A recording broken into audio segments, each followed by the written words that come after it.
Welcome to The Victory Kitchen, the podcast all about American food rationing during World War II.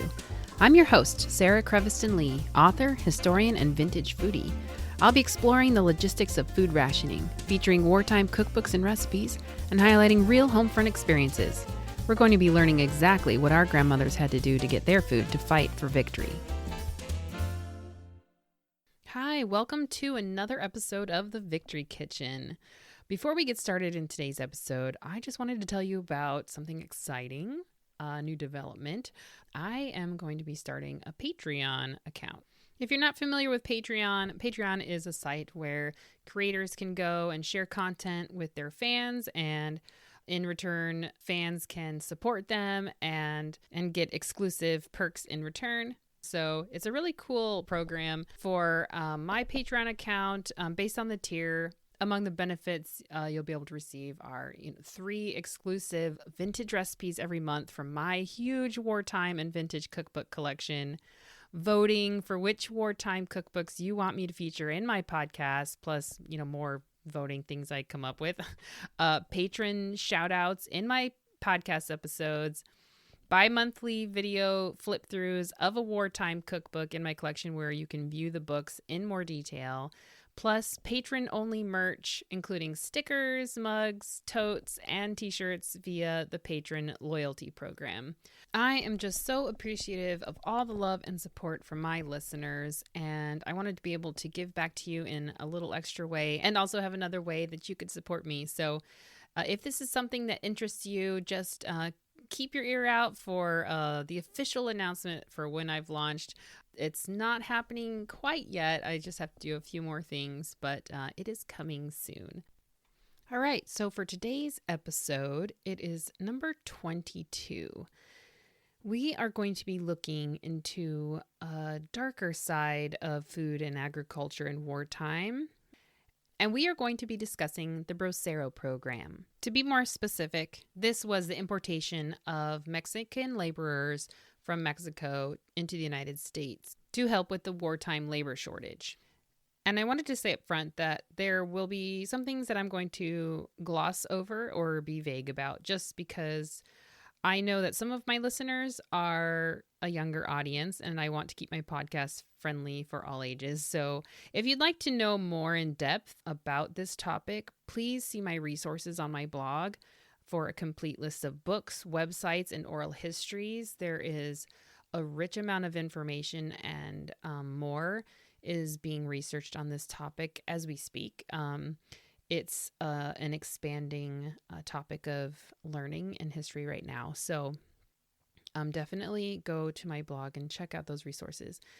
Now, in previous episodes, we've talked about the problem that agriculture had during World War II of securing agricultural labor. Thousands of men were joining up for the military. High-paying defense, industrial, and factory jobs were leeching away any other migrant and agricultural workers.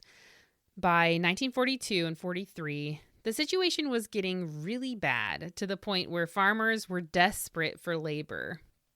In the Northwest, where irrigation had made states like Idaho, Oregon, and Washington huge growers, but they still had scattered populations, organizations like the Women's Land Army weren't as functional, so they used local labor as much as they could, but it wasn't enough. In fact, I had read that they even used prisoners from their local prisons as labor because they just were so desperate for people to get in the fields. And of course, the situation is a little bit more complicated than that, but that's kind of a general overview of the way the labor was at the time. In his book, Mexican Labor and World War II, Braceros in the Pacific Northwest, 1942 to 1947, Erasmo Gamboa outlines the farm labor crisis at the beginning of the war. He says, "One farm operation alone advertised for no fewer than 5,000 workers. Worried by the potential loss, local schools closed in order to free the students to assist with the harvest. One school superintendent tested parent opinion on school closures, and in spite of a vigorous no vote, the hops growers got students released for 2 weeks anyway." And then later he mentions that the state of Washington began penalizing school districts for when they were in session, but the students were in the fields. So this kind of highlights in this region of the country that they were really so desperate that they were just pulling students out of school just to work in the fields. They didn't care because they needed to get these crops harvested and risking the wrath of the parents, I guess, and of the school superintendent. So it was just that dire. And the migrant workers that had been there before were no longer there. The farm laborers that they could have depended on mostly before just weren't there anymore because they were in other jobs. They had moved on to defense jobs and industrialized jobs and joined up. So it was pretty desperate times. They weren't only using students. They closed bars and restaurants early to encourage local residents to help in the fields. They did everything they could to exhaust the local labor supply, and it still wasn't enough. Then they started to talk about bringing in labor from Mexico. It had been done during World War I. On the Bracero side, it had been a terrible experience. On the U.S. side, it was a horrible, mishandled failure.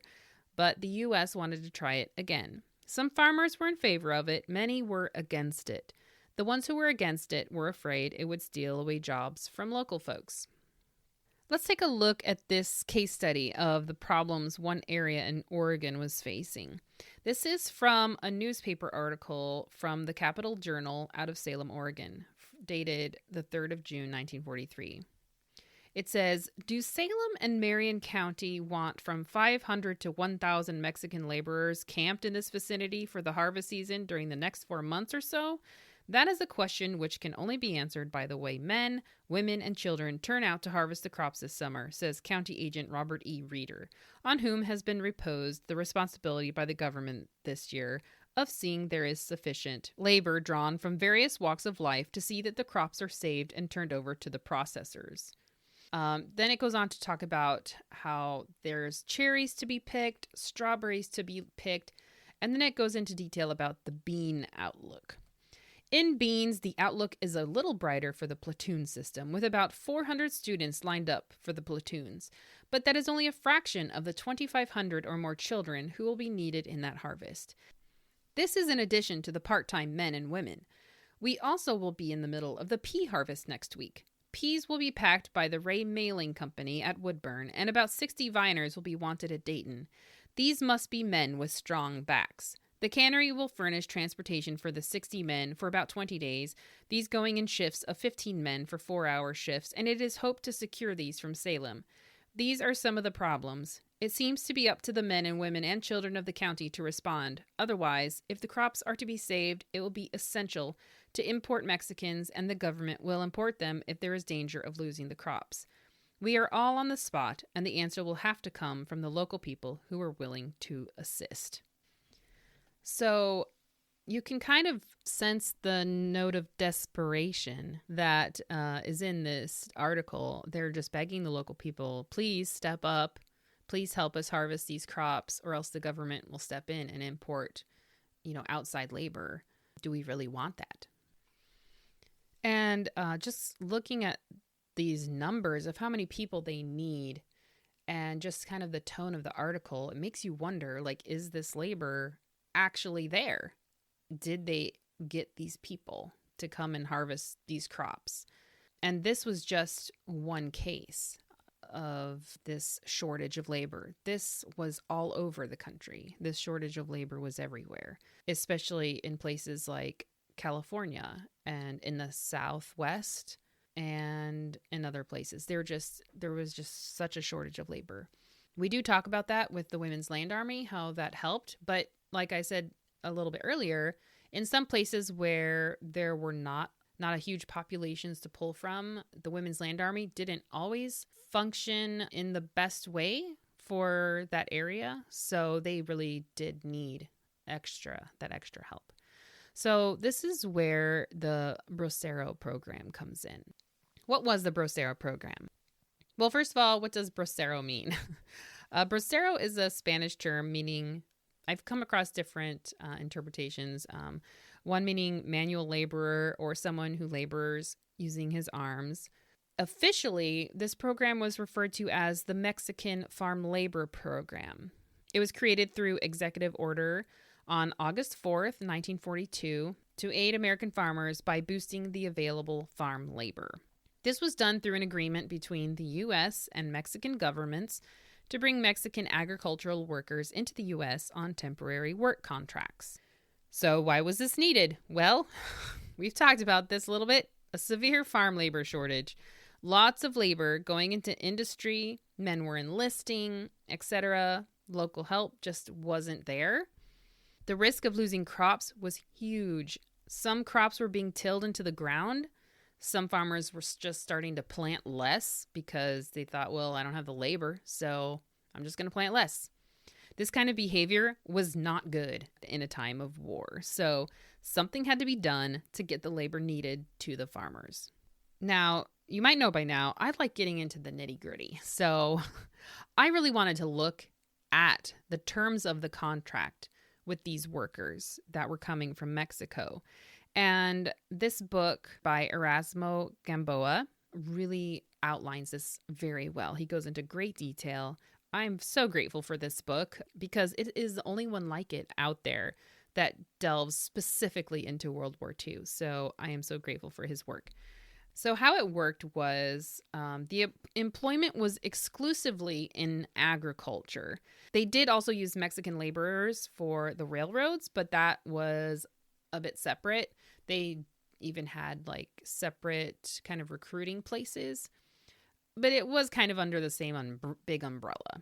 It was on the basis of a written contract that was written in English and Spanish between the worker and the employee. The worker was guaranteed wages equal to the prevailing amount in the area, but not less than 30 cents per hour for a minimum of 3/4 of the duration of the contract. Workers were guaranteed the right to organize among themselves, but not to strike. Each worker would have 10% of his earnings deducted and deposited in a savings fund payable upon his return to Mexico. Workers would be provided adequate housing and sanitary conditions. They were free to purchase merchandise wherever they pleased. Later in 1943, there was a modification to the agreement that allowed the Mexican consul and Mexican labor inspectors to intervene in behalf of Mexican workers, as well as a change stating that they had a right to be fed for free if they worked a certain amount of time every day, except Sunday. And braceros were not to be used as strike breakers. They were also to be given free transportation back to Mexico at the end of their contract. So the Office of Labor within the USDA's War Food Administration was in charge of implementing the Mexican Farm Labor Program. And much of the actual day-to-day handling of the program, including the placement of workers, came down to the Extension Service. The type of work that they did, well, what was reserved for them was the most menial, back-breaking jobs that local labor wasn't willing to do. And a lot of this was called stoop labor, the kind where you had to kind of stoop over to do it. So that's a little bit about the contracts that were drawn up for the Bracero workers. Mr. Gamboa also detailed how farmers went about requesting these Mexican laborers for work, which I found really fascinating because this is something that I haven't seen in all the research online and stuff. They don't really go into these kind of details. So this was very interesting to me.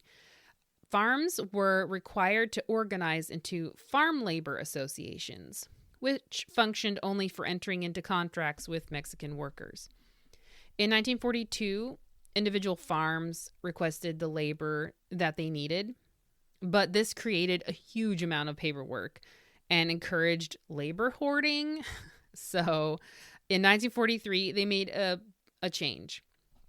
It required that the farmers within the association pool their labor needs and apply with one request for the Mexican workers required. So these farm labor associations were pretty simple. Growers paid a small annual fee of $5 to $10 to cover operation costs, and then a flat fee or a one-time assessment based on their crop acreage for each worker delivered by the association. So then other than that, the farmers were expected to abide by the organization's rules and to comply with the Mexican Work Agreement. The Farm Labor Association eventually took on other roles, such as the feeding of the workers, handling the payroll of the workers for the association members, employment, and sometimes they owned labor camps.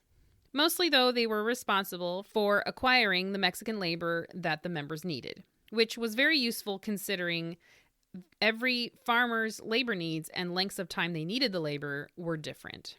So a cherry grower would have different labor needs than a potato farmer. That's a very simple example, but it kind of gives you a good idea. Now, an interesting development was in 1943, the Secretary of Agriculture allowed grower representatives to travel to Mexico to help the War Food Administration in selecting workers. This way, they could screen the workers in Mexico, ensuring that only able, experienced, and healthy individuals received contracts. This made it so that the system was very quick and efficient, so that the growers representative was down in Mexico handpicking the workers that they wanted. And then when the requests came through, they were able to send these workers up to the places that they needed them. And it became a pretty efficient system. So by the time all of this was in place, a request for workers would be put in, at least in the Northwest. This is how it worked. And 4 to 6 weeks later, the workers would arrive. Now, on Mexico's side of things, Mr. Gamboa explains how things worked. He says, across the border, the search for the men was carried out through newspapers, radio, and word of mouth, and originated in the small towns and villages of Mexico's Central Plateau. Once alerted to the need of U.S. agriculture, prospective workers enlisted at a selection center located at the National Stadium in Mexico City. Theoretically, workers were required to obtain a permit from their town or village mayor prior to departing for Mexico City. In practice, however, countless individuals rushed to the assembly center on their own initiative with the expectation of obtaining one of a limited number of contracts. In 1943, a multitude of men rushed to enlist in the Bracero Program, causing severe problems for the city, the government, and the applicants themselves. And he later explains that part of this was because, returning braceros were kind of over-exaggerating, the benefits of this program. But it was a real opportunity for steady work and pay. And so that was definitely a draw for all of these men rushing to the city for these contracts. Now, the next step in the process to becoming a bracero was a medical examination. Now, I have 3 different accounts of this part of the process because they each tell a different part of the story. And I thought it was important to read all 3 just because of the different points of view. The first one I wanted to read is from the St. Louis Post-Dispatch out of Missouri from August 12th, 1945. So this is from a United States newspaper perspective. It says, before being shipped to the United States, the selected braceros are sent to 2 processing centers in the north of Mexico, where they receive careful physical checkups and their final papers. In these 2 final processing centers, the men are x-rayed for tuberculosis, vaccinated, and given careful physical examinations by United States Army doctors. If they pass, they are photographed and fingerprinted, their personal history obtained by United States and Mexican immigration officers, and their signatures affixed to the contracts. Every man is given special shoe ration stamps and his railroad ticket. Okay, so that seems pretty straightforward, right? Yeah. Well, in contrast, an oral history given by Felipe Pavon Munoz, and I apologize if I mispronounced that. He recounted his medical exam as being much more invasive, including a rectal exam, lice check, fumigation, a shower, blood work, and an inspection while in the nude. While talking with other braceros later and hearing about their negative experiences, he explains how they were unaware that they had any rights. And that's making reference to just being a Mexican laborer in the United States in general, about them having any rights. So that's different a little bit from the newspaper account. And then in his book, Mr. Gamboa explains the health examinations this way. At the Assembly Center, the workers were interviewed by the War Food Administration about their qualifications and experience in agriculture. If qualified, they were required to pass through comprehensive health and physical examinations, including chest x-rays and serological tests for venereal disease. Those that were acceptable were then photographed and vaccinated against smallpox and had the contract and working conditions explained for their signature. If the men accepted, the U.S. immigration authorities then issued the necessary entry permits, and the Office of Labor dispersed individual ration books. So all of those put together kind of gives you the picture of how these men passed through these different tests before they were able to enter the United States to work as agricultural laborers. On September 27th, 1942, the first Mexican workers arrived in Los Angeles, California. So that is when the first ones came. Thousands upon thousands arrived later to help with the war labor shortage.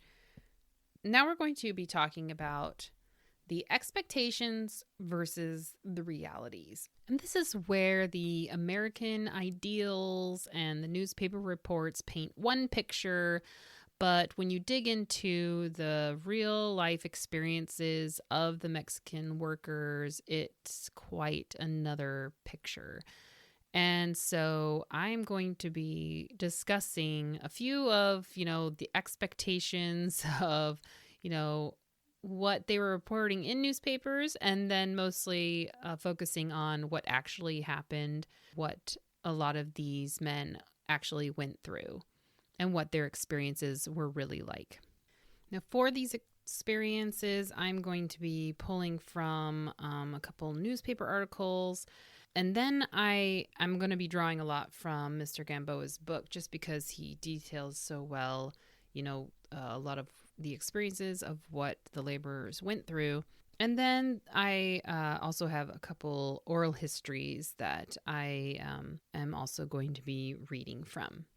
First, we have an article from the Courier out of Waterloo, Iowa, and this is a report that actually comes out of Mexico City. It's dated the 5th of July, 1944. And it is an article entitled, Mexicans Work in U.S. to Ease Labor Shortage. Government sends 100,000 men to work as farmhands and on railroads. And overall, this article is pretty positive. It's definitely in favor of the Mexican farm labor program. And does kind of lay out like what the program is and where they're going, how it kind of all works.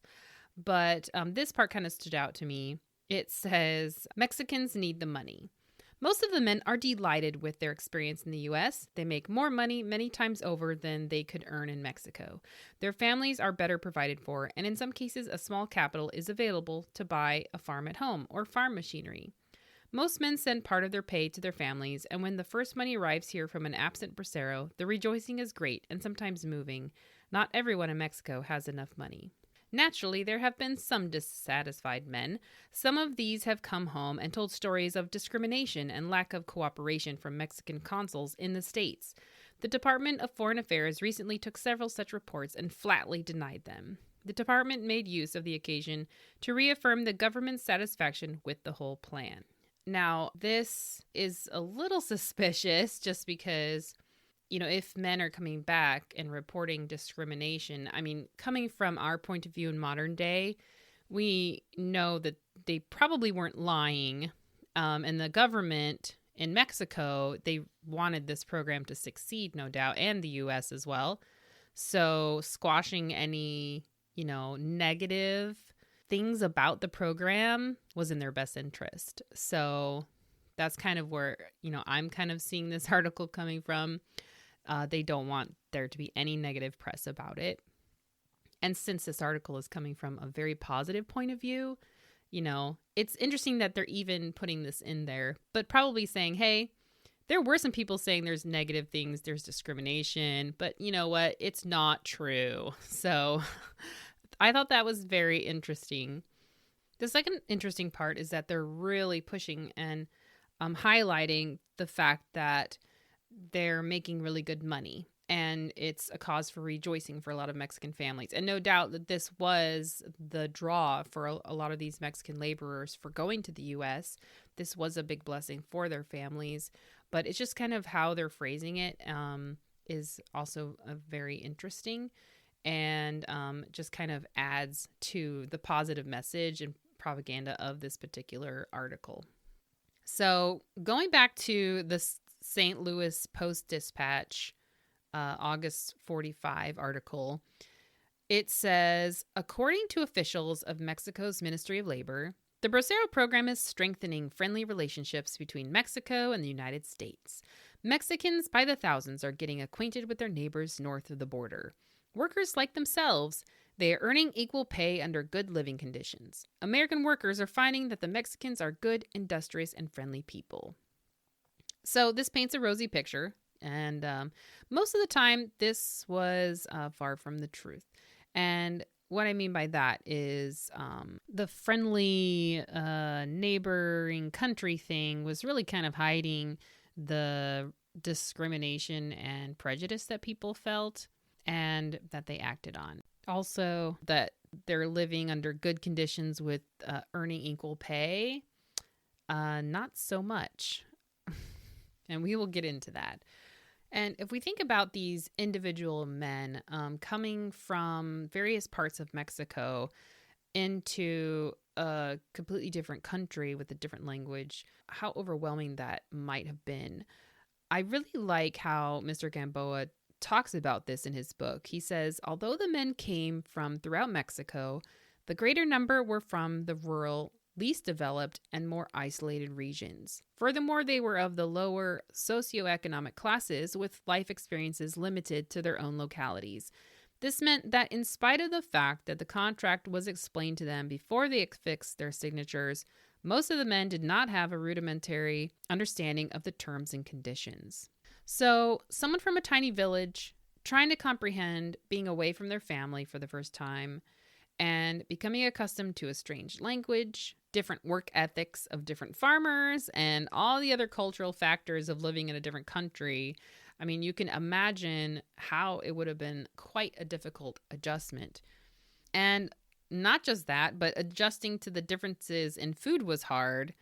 Food was provided in kitchens at the work camps, but because of rationing and difficulty in obtaining supplies, and because cooks made whatever they wanted, it wasn't food that went down very well with the laborers. And, you know, after a hard day of work, you just want food that tastes good and that you enjoy. And if it's just unfamiliar and not appetizing, it's just hard to kind of stomach that every single day. They wouldn't be very happy with American sandwiches all the time when you grew up eating tortillas and beans. So that to me is very understandable. Another thing is that they had no choice in where they were sent. They had no idea at times where they were being sent. If they were sent north, like the Northwest states or Michigan or Minnesota, they weren't prepared for cold weather. They just came with the clothes that they were wearing. So going from, you know, a warmer climate like Mexico to further north, that would be quite a shock.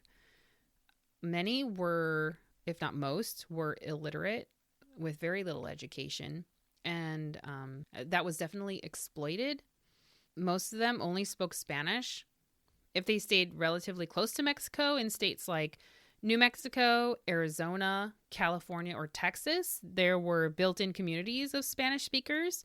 But if they were sent further abroad into the U.S., this was not the case, which was lonely and isolating and left them open to greater discrimination. But that's not to say like discrimination was not present in these other more southern states. That was definitely there. In an oral history given by Cecilia Concha Estella, I'll actually be sharing part of it for our story highlight in this episode. But she talks about how living in Texas, how her father and her brother experienced a great deal of discrimination. And she gave an example of where her brother was on the high school football team and they went to an away game. And I guess a lot of the boys on the team were Mexican.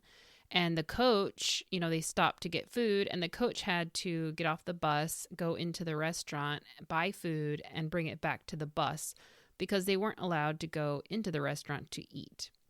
And she also talks about how she and her mother were barred from many types of employment because they were Mexican. And I know these aren't particularly Bracero examples, but it just gives you an idea of just the general discrimination faced by Mexicans in the United States during that time.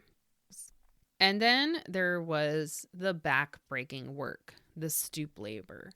Now, farmers justified this by saying, oh, Mexicans are good at it. They're shorter, so it's easier on their bodies than taller white people, and they're willing to do the work, etc., etc. In an oral history given by Jose Natividad Alva Medina, an ex-bracero, in referencing stoop labor, he says, "That's where we encountered el cortito, or what's called the short-handled hoe, and for sure, that is where I shed my tears." These Mexican laborers were taken advantage of. They were pushed into non-field labor, which was in violation of their contracts. They were sometimes, if not many times, paid below the minimum rate of pay, which was also a violation of their contract. When the Bracero program was fairly new, food processing and cannery operations wanted to employ them, but the Extension Service refused to certify contracts for them because, on the grounds that the local labor would be displaced. But because labor shortages were so widespread and this Bracero program was so new and, all these laborers are here, the growers hired the Mexican laborers in canneries and similar jobs anyway without the Extension Service's approval. And this was in violation of the workers' contracts. Now, by employing them, it kind of forced the hand of the Extension Service to grant this certification for this non-field employment in 1943. This only heightened the demand so that 2 years later it was reported that many Mexicans were being used in canneries. This backfired on them, however, because when those important harvesting seasons came, where were all those vital workers? They were in the canneries, which also angered local workers. Oh, it was a big hot mess. Another reality of the Bracero program was that errors in the payrolls would go unchecked. Farmers didn't usually get to know the workers on a first-name basis because just of the sheer number of braceros, and the language barrier was difficult. So they relied on the ID numbers to record the braceros' daily work, which weren't always recorded correctly. Experienced braceros learned to check their daily work slips for accuracy. Some employers were able to work out a better system using badges the workers would wear, which had their first and last names and ID number on them. So this way they could be given proper credit for their daily work. Another aspect is that 10% was taken from their paychecks, like I mentioned earlier when talking about the contract terms. This was put into a Mexican bank account in their name. However, from what I've read in oral histories, many of them have never been able to claim that money. And some of them were still working to get that money. I've read that it was perhaps corruption in Mexican banks, but I haven't been able to confirm that. But either way, they were not able to get that money back. Another reality was that, they were separated from their families for long, long periods of time. But because they didn't know how to read or write, they were unable to write home. This wasn't the case for everyone, but in some of the oral histories I read, they did say that, they just didn't hear from their father for a long time because he couldn't write. Now, back home in Mexico, on the other side of things, towns were emptied of the menfolk for the most part, leaving women and children vulnerable to men who took advantage of them. And this is a really sad part of that story. I also read this oral history given by Rosa Maria Navarro.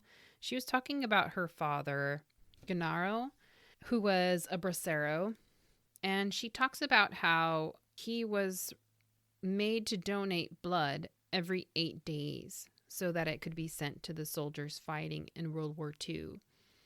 And she had very strong feelings about this. She felt that, when they heard from the consul in California that her father was ill, and he came back and told them that's what he had been doing, was donating blood, they strongly suspected that's why he was ill. It was because he was donating blood so frequently for the soldiers. And so she just felt that not only were, the Mexicans helping to save the crops of the United States, but because they were donating their blood for the soldiers, that they were blood brothers. So I found this to be a very touching and difficult story. It was her opinion that both the United States government and the Mexican government had a role in exploiting the braceros. This Mexican farm labor program was definitely not perfect. It provided these men with opportunities to earn money, but it's very terrible what they had to go through to achieve that. There are some positive notes that I wanted to make mention of. Mexican workers did strike for better wages. They walked out of fields to work at canneries, which had better pay.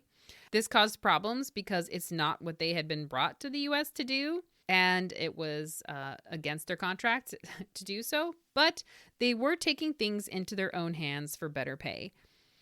Another interesting positive note was that it was expected by the Mexican government that Mexican farms would benefit from all the experience their farm laborers were receiving on American farms.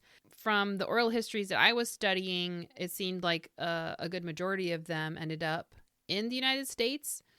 They ended up living there, but I think the intention behind this was good. They were using this opportunity to have their agricultural workers learn some, new and better methods for farming and, to improve farming in Mexico. I'm not sure what the outcome of that was, but the good intention was there.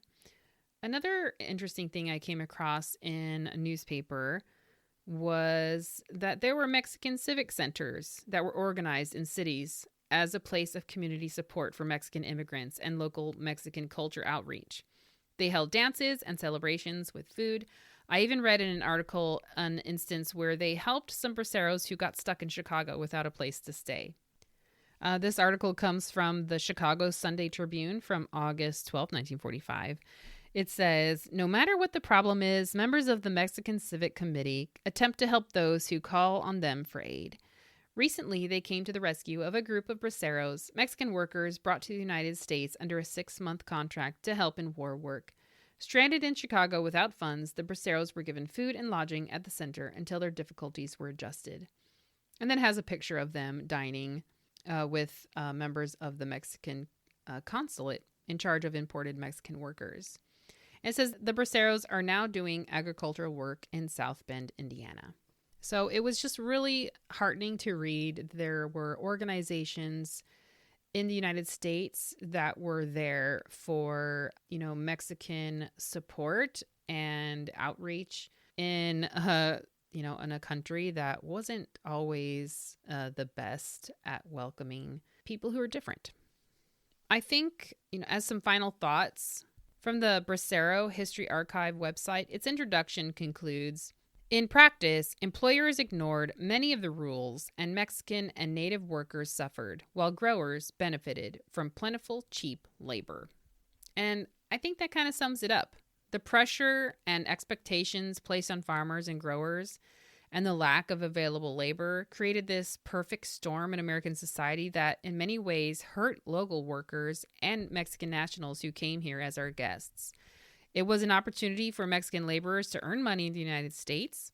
But it came at the cost of their health, their family relationships, and their dignity as human beings.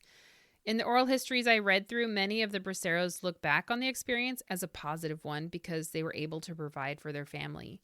They were able to send them money to bring back boxes of clothes. Their families were able to eat. And in some cases, they were able to bring their families to live in the United States, but they didn't all feel that way.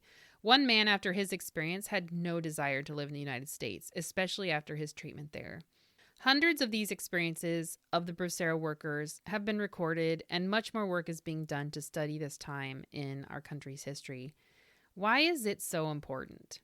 It's not just to understand this part of social history or this part of agriculture and wartime rationing, but it's because this Mexican farm labor program is still being looked at today as a model for immigration policy.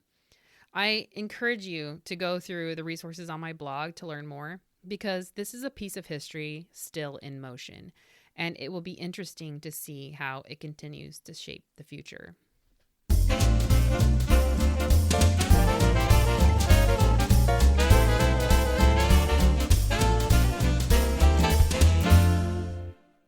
Today's cookbook feature is a very special cookbook called Elena's Famous Mexican and Spanish Recipes by Elena Zelayeta.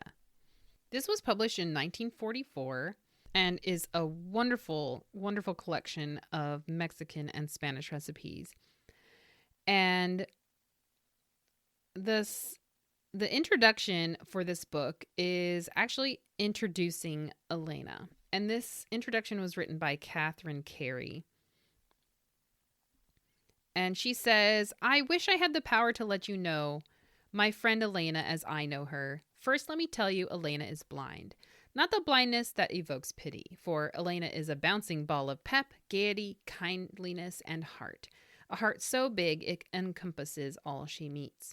Elena, born in Mexico City, spent her childhood in the little mining town El Mineral del Oro, where her parents were the village innkeepers.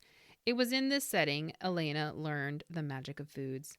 10 years ago, after she had come with her parents to the United States, had married, born 2 sons, and owned her own restaurant, she lost her sight. Those were tragic days for Elena, days of bitterness, financial worry, groping in the darkness. Then she began to think. She made up her mind she would not penalize her loved ones for her misfortune. To this tremendous problem, she applied the same determination that she had used in overcoming other obstacles. The depression, for example, when her magic cooking fingers had helped them through. To know real happiness, you should know Elena. This book of her own much-used recipes is just one expression of Elena's love of people, her knowledge of how to make them happy. Each recipe is a shining star of courage, faith, and hope, plus a full measure of gastronomic enjoyment for you who use them." I found Elena's story really inspiring. I can't imagine, losing your sight and then continuing to cook and still using her skills to bless the lives of other people. I really admire that as a cook myself. Wow. Yeah. And you can really feel that love that this woman is talking about. You can feel that in these recipes. Each section of this cookbook, there are different chapters: soups, eggs, fish and fish sauces, tortillas, tacos, tostadas, enchiladas, tamales, meats, chicken, salads, vegetables, beans, desserts, and baked treats, miscellaneous, menus for typical Mexican meals, and then life at home in Mexico. Those are the different sections in this book, and they are just full of amazing recipes. And at the beginning of each section, she has kind of like a little cultural note about the foods in that section. So I will have pictures of this cookbook on my blog, of course, as always, and including a picture of the pages at the back where she talks about life in Mexico. And this is really fascinating. I encourage you to go and read this because it just debunks, and she even talks about this, how she is debunking myths about Mexican food. And she has a lot of important things to say that I think a lot of people could relate to. So definitely go and read what she's got to say. But I want to tell you about the 2 recipes that I tried. I wanted to try Mexican food that I had never tried in any restaurant. I wanted to kind of surprise myself and stretch myself as a cook. And just by going through her book, I have learned so much about Mexican food, at least in the 40s. I'm not sure how much Mexican food has changed or not, but there are so many recipes in here I want to try. It was hard to pick one. So I chose torta azteca, and this is a casserole Aztec style. It's pretty simple and straightforward. It just uses 8 tortillas and chorizos, just 4. These are Mexican sausages. Then grated cheese, 1 pound of Monterey cream cheese. And this, I found, is just Monterey cheese. Then 6 hard-boiled eggs. Then onion, tomato puree, green chilies, oregano, a bay leaf, salt and pepper. And those last items, from the onion to the salt and pepper, all of those things make the sauce. So you gently fry the tortillas in oil and you set those aside. Then you cook the chorizos out of their skins. So you crumble the meat. And then you cut the Monterey cheese into cubes. I cut them into pretty small cubes. And then you slice the hard-boiled eggs. Those are going to be kind of the components to all the layers of this casserole. Then you make the sauce and you simmer that for a while, like 30 minutes. This is a very interesting sauce. It was not like any sauce that I've made because, like typical American Mexican food, it has to have cumin in it in my mind, for it to be like Mexican food. This has not, there's no cumin to be seen. And so I was like, this is great. I am expanding my horizons. And so, man, I just feel so sheltered. What's wrong with me? And so anyway, this was quite the adventure. I enjoyed making this dish. So in a large casserole dish, you take your first tortilla, and then you crumble the chorizo and then some of the cheese. And then you put some of the sliced hard-boiled eggs, and then you put some sauce. And then you put on another tortilla, and then you just keep going with each layer. And as I was making this, it felt like the layers never ended. Like it really just kept going and going. And I realized I actually needed more chorizos. Like, I don't know how big their sausages were back then. The ones I had were pretty small. So I actually ended up using like 6, I think. And this is all layered up, and then you slather the rest of the sauce over the top and then sprinkle the grated cheese over the top. The great thing about Monterey cheese, it's a fairly soft cheese. Well, it's firm, but it's just got a good softness to it, and it melts extremely well. So you put it in the oven and you just let it bake for 30 to 45 minutes at 350. And to serve it, you cut it like a cake and like in slices. And fresh out of the oven, wow, it is so delicious. It is a really good casserole. And you serve it with refried beans, and it serves 6. Wow. It actually, I think, could easily serve 8. It is massive. So, yeah, this was good. Unless, okay, see, this is where like the sizes of things. I don't know the sizes of the tortillas that they're talking about.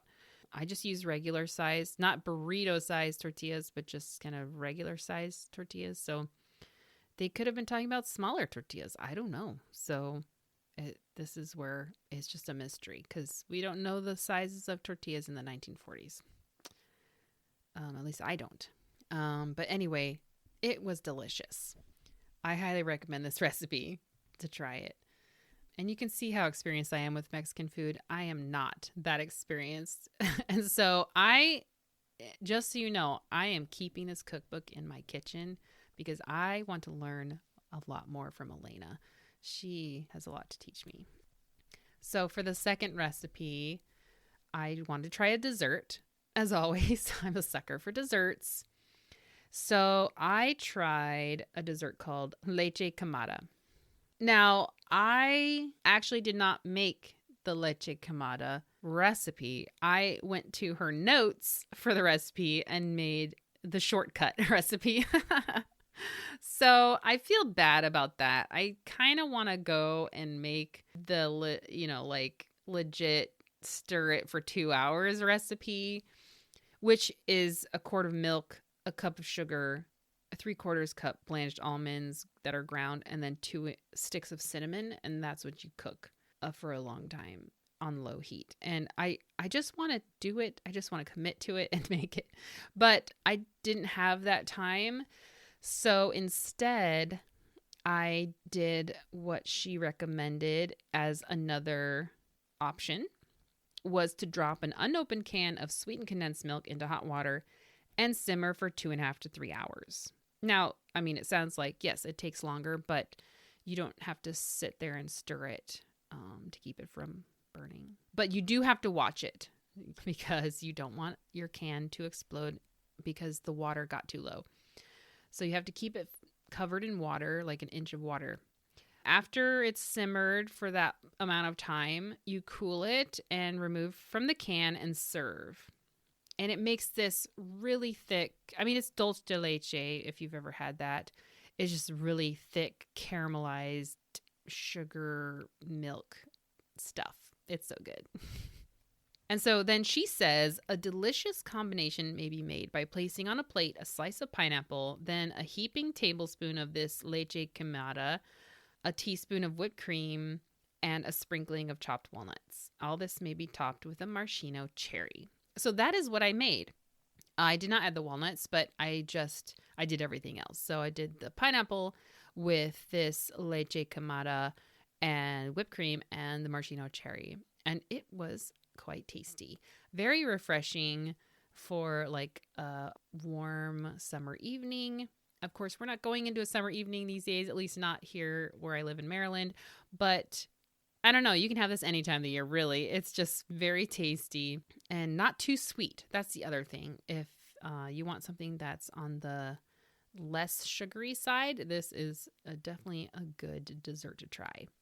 So, as always, I will have these recipes on my blog for you to try if you'd like and enjoy.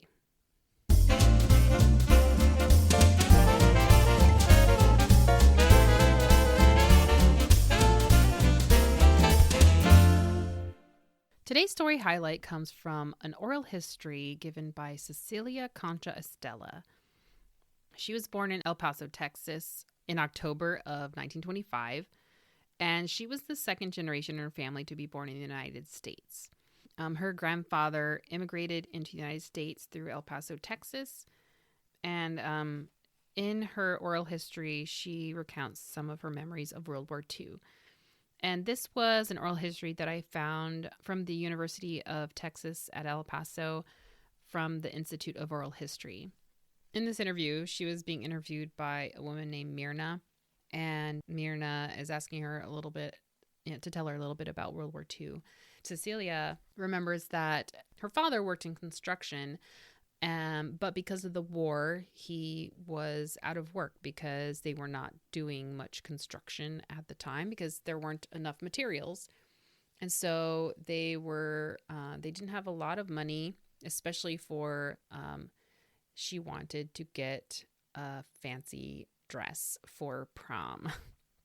And so he told her to go talk to her aunt. And so she was able to get some money from her aunt to buy herself a dress for prom. And so she talks about how she graduated in 1945. And she says, okay, all the boys were gone, of course. They're at war. So when we had our junior prom in school, we didn't have any boys to invite to our prom. They were all gone. And the ones who were behind were too young. I remember I had a friend. He's still a friend, but he was my age or maybe a year younger. And they wanted seniors at their prom. She says, we didn't want sophomores in our prom, so that was a big problem. There's no boys to invite to our prom. Who's going to take us to our prom? With the war, there was a scarcity of shoes, leather. There was Juarez. We could buy shoes in Juarez, she says. Then she talks about how they started seeing a bunch of soldiers in town, but her mother and father did not like her talking to them because they just came from who knew where, and they didn't want them mixing with the soldiers or dancing with the soldiers. She says the families were very strict about their girls getting mixed up with the soldiers who were coming through here. They were stationed at Fort Bliss, and who knew who they were coming from other places. The culture was so different. I think this is a really interesting look at a teenager's life in wartime. Maybe an aspect that we don't always think about, that, you know, life was still going on for these kids, that they wanted to have a prom. And these poor girls had no one to dance with. And they didn't want to dance with, like, young boys. I don't blame her for not wanting to dance with sophomores. But then on the other hand, you've got these parents who are concerned, like, they didn't want their daughters dancing with these strange soldiers who came from all over the place. They didn't know anything about them. They didn't know their families. They didn't know... You know, they were just here and then gone again. And as we all know, you know, there's a lot of whirlwind romances from World War II. And I can understand that her parents did not want their children involved in things like that. So just a really interesting viewpoint of home front life for teenagers in World War II. That's it for today's episode. Thank you so much for joining me. I am going to be taking a break, a writing break for November. I'm going to be participating in NaNoWriMo. And if you're not familiar with this, it's where you attempt to write 50,000 words in 1 month, essentially an entire novel. So I will be working on my fairy tale retelling that I am writing. And here goes, folks. Let's see if I can get it written in 1 month. Wish me luck, and I will see you on the other side. I will be working on my my last episode for the season in December, and then taking another little break before we launch right into season 4. And that is, I've got some really exciting things planned for that already. So. Lots of things coming up, and I am so excited for things that are in store. Thanks again so much for listening, and I will talk to you next time. Bye.